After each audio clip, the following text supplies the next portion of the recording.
if you look at what are the biggest risks, well, risk-free does not exist.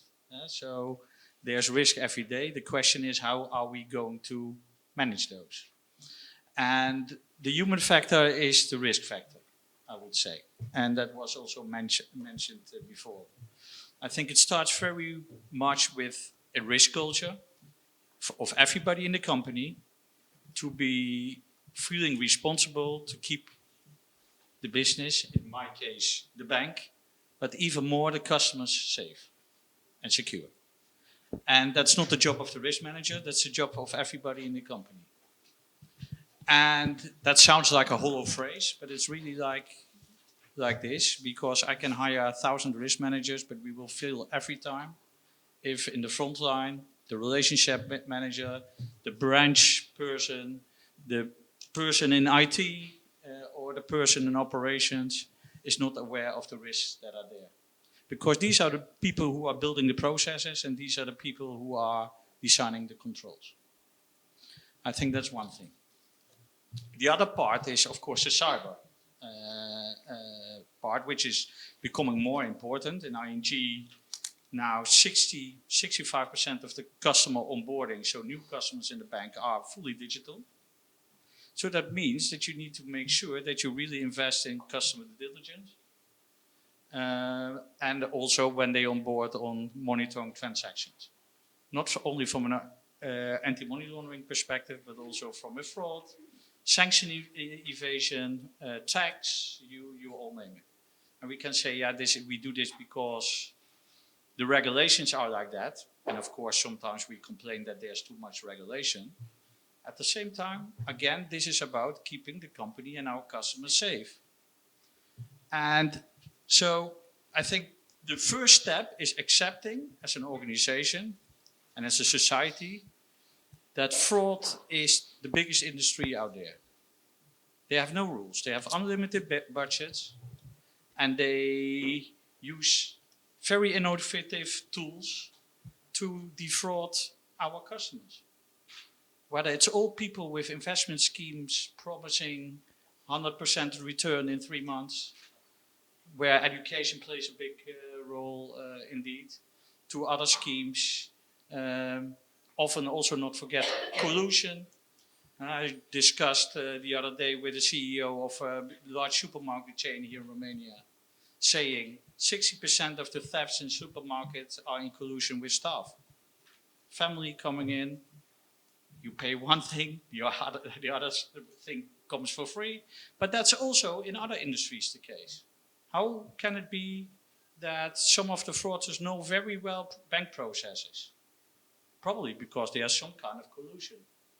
And if I see the numbers that were on the screen, I think they are an underestimation of it. Because people are ashamed to say that they are defrauded. And on top of that, I think some companies are really poor in detecting fraud. They are defrauded for years and they have no clue. So let's not be naive. Last thing that I would like to say, complexity is very quickly increasing. Whether it's from a geopolitical perspective, technological perspective, we need to be day by day on top. It's a cat and mouse game. Every day there's something new.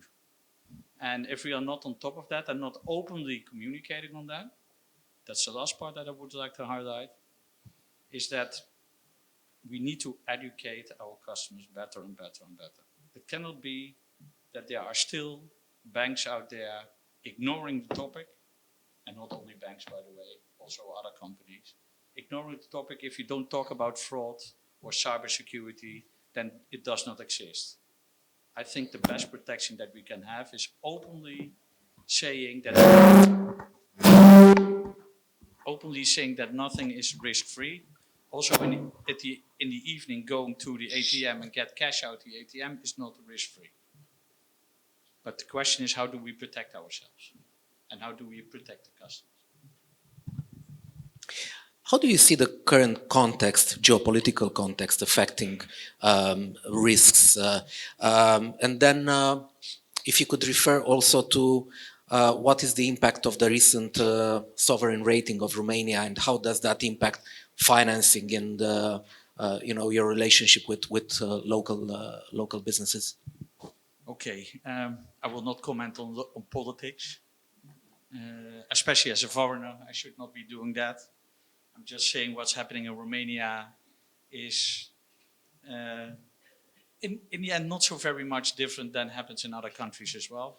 Sometimes we say it's because of poor education. I'm from a country, the Netherlands, where there's very high education, and still also there you see 35% of the vote going right, more extreme, more nationalistic, etc. So Romania is for me,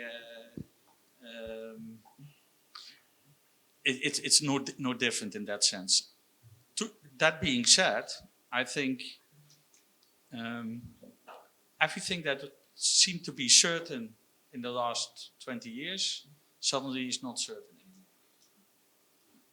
And that makes that scenario planning is very important. Being ready for various scenarios. And don't mix up scenario planning with forecasting.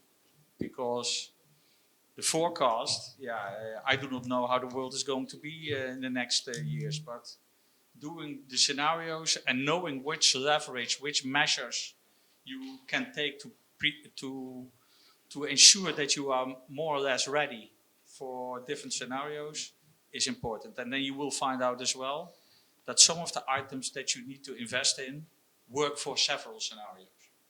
For example, adaptability, flexibility. When I talk to customers, whether it's in wholesale banking or in business banking, but also with, let's say, private banking customers, you see that everybody seems to be sitting on their hands at this moment, waiting for the election results to come in, hoping that the wave of new things that came with Trump maybe will settle down a bit over time. Whether that will happen, I don't know. But you see, well, depends on Elon indeed. Well, let me not comment on that one. Yeah, no, but all these all these elements play a role also in this sovereign rating downgrade that is above us. If I look at, I went to Grok the other day, the AI model of Elon Musk, and that says there's a 40% chance of a downgrade of the sovereign rating of Romania in the next, well, within 2025.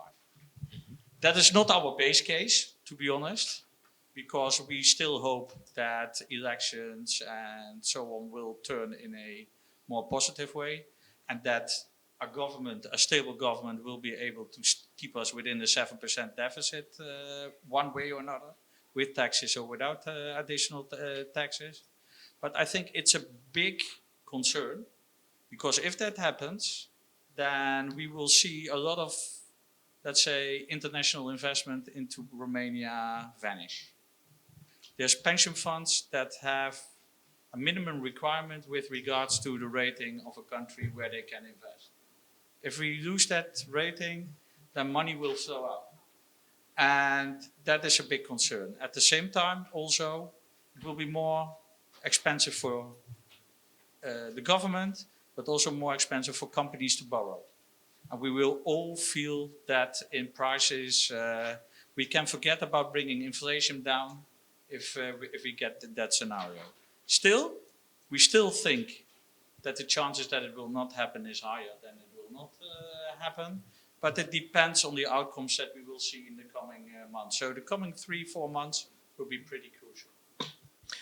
How do you see the evolution of the non-performing loans in 2025? And again, if you could also comment about the credit risk and what kind of companies are most exposed to credit risk renewal. Well, it seems like when I became a risk manager some time ago, which was maybe like 15, 20 years ago, credit risk was the only risk that counted. And then in in the last 10 years, we have seen a big development in compliance, non-financial risk, other kinds of risk. And now it seems that credit risk is back on the table. I think we need to keep in mind that a big part of the credit risk might also be fraud risk. So there's also overlaps between the various risk categories. But overall, I think, and I knock on wood, so far so good. Because if I look at what our portfolios in ING have gone through, COVID, various crises, high inflation, I think the portfolios here in Romania have done pretty well. Romanians pay their debts, in principle. So I'm quite optimistic about it. However, it is important to do cherry picking in the sense that this geopolitical situation, the environmental, the ESG impacts, flooding, droughts, etc., but also inflation, the ability of customers to repay loans, it's all not going in the right direction. So we need to do cherry picking in the sense that we keep growing. We want to double ING in the next 5 years here in Romania, and that's possible, but we need to be selective in where we go. And I don't want to go in this industry. We will not go in that industry. We will go, because in the end you have good customers in bad industries and bad customers in good industries. But I think it's really important that we make very good choices in what we do.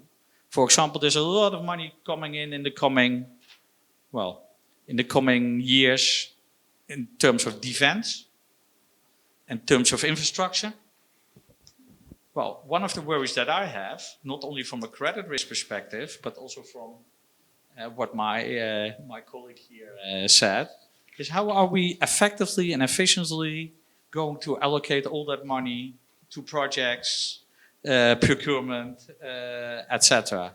So I think it's not only a credit risk topic, but also very much a topic about, how do we manage the financial crime around it. Thank you, Frank. If there are any questions or comments, additional comments to... Yeah, I have some comments.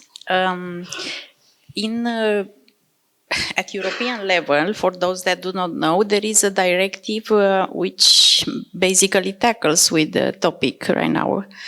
Because of the geopolitical situation, also coronavirus was somehow behind the rationale of this directive. It's a crisis and resilience directive that was transposed in the local legislation. And somewhere in 2026, I don't remember if January or July, most probably July, Romanian authorities that are empowered to do so, they will define which are critical entities, and those critical entities will need to do a risk assessment in 9 months since they are basically designated as critical entities.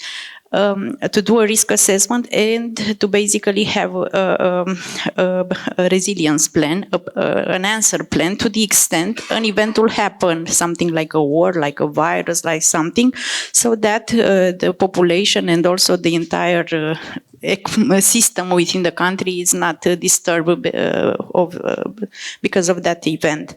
So I think it's important for, I wouldn't say that this should be a priority only for the entities that will be named as critical. This should be something that should be considered by all companies which want to be healthy, given the threats which are not only from within, they are also from outside and more from outside. That was point number 1. That's my problem. I speak a lot, but I will talk very fast. Sanctions compliance, it's a topic that is not only for the banks anymore, it's for all of us, and banks are affected if the clients are not complying with this. Export controls, because of the many wars, definitely there should be a bigger and there is a bigger scrutiny even from authorities on what it is exported, because some goods could have a dual use, so they could be used for, I don't know, guns and other purposes. And forced labor, again, it's a topic that is very important, and this should be on the agenda of all of the company because of the ESG requirements, but also because of the geopolitical situation, which basically brings a lot of poor people, which might fall under this forced labor category, unfortunately. And corruption, last but not least, because it's everywhere. Am I allowed to say something on ESG? Because environmental, social, governance topics are very much, let's say, criticized now. You see, let's say, from the US, but also some banks going steps back, some companies making steps back with regards to their commitments on zero emissions, etc. We as ING will double down on the topics because in the end, in our opinion, facts are facts and not alternative facts or how we call it, but our customers are affected by drought. Our customers are affected by flooding. Our customers are affected by pricing for heating going up. Our customers are affected that maybe the price of their house will not increase that much because the energy label is, let's say, very poor. So we believe that we need to keep our customers safe and secure. So if we are not coming up with ways to finance insulation of homes, ways to finance solar, etc., then we will fail our customers. So this is not so much about whether we believe, whether we are climate deniers or not, or that we are right-wing or left-wing or somewhere in the middle. This is about keeping our customers safe, and we will double down on this.